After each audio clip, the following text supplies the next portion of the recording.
Olá pessoal, eu sou o Ricardo Rodrigues, psicólogo, psicanalista, mestre em psicologia e professor universitário e atendo inúmeras pessoas aqui no meu consultório. Hoje a gente vai fazer mais um Papo Psi e o tema que eu quero tratar com vocês é exatamente acerca de algo que muitas vezes aparece na fala do paciente e que nem por isso deixa de me trazer uma certa inquietude.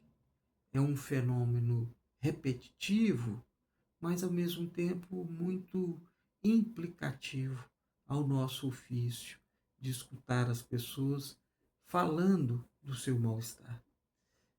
É uma frase que é mais ou menos assim: eu me odeio, eu tenho ódio à minha pessoa.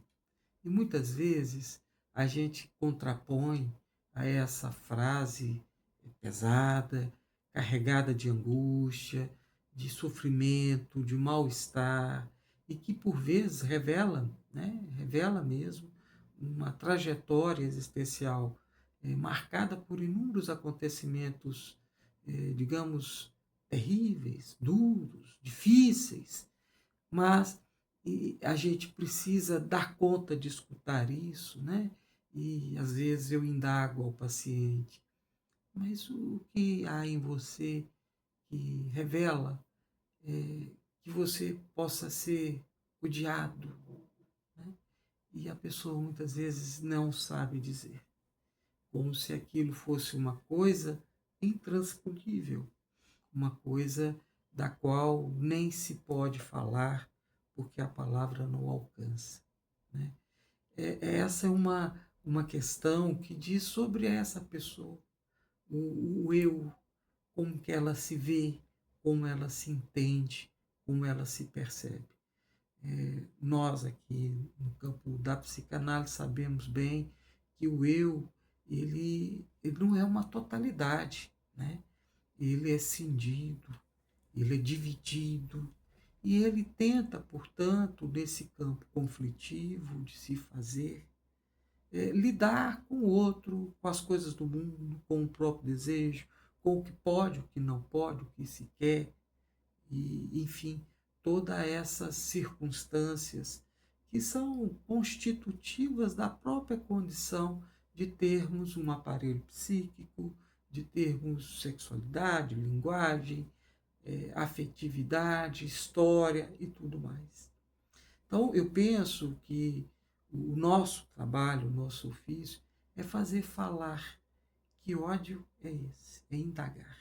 E mesmo em face dessas conjunturas todas, que diz desse sujeito na relação com o mundo, na relação com o outro, que são relações simultâneas e sempre conflitivas, a gente precisa indagar, fazer falar isso, colocar isso em questão e sustentar uma posição de escuta que deseja fazer o sujeito refletir sobre qual é a sua parte nesse latifúndio. O que será que você faz para que isso seja como você está dizendo? Você é tão desprezível que você se odeia. Porque de outro modo não há tratamento. É muito comum, né? O paciente chega e, digamos assim, a grosso modo, num primeiro tempo da análise, a culpa é sempre do outro. É o outro patrão, esposa, esposo, família, sistema, realidade política, econômica, né?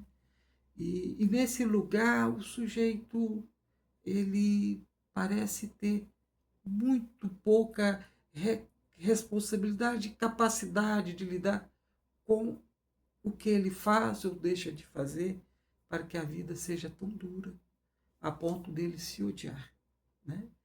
Então, fora desse caminho de intervenção, não há tratamento possível, né? Porque do outro a gente, por vezes, nada sabe.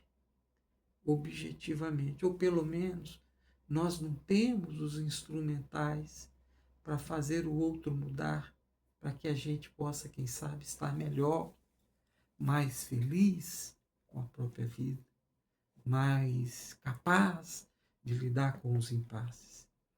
É um campo de profunda delicadeza, percebe? Em que o processo precisa ser delicado, eu diria poético, para reinventar os sentidos, para dar contornos que possam transmitir, né, do sujeito para ele mesmo, do paciente para ele mesmo, porque nós não somos mestres dos nossos pacientes, caminhos, horizontes, possibilidades, perspectivas, de se haver consigo mesmo e encontrar novos sentidos, como aponta Guimarães Rosa, num conto fantástico, A Terceira Margem do Rio, encontrar novas margens no rio, nesse rio da vida, da existência e dessa condição que é de todos nós. Nós só existimos na relação com o outro, no mundo, vasto mundo, com todas as suas inquietudes.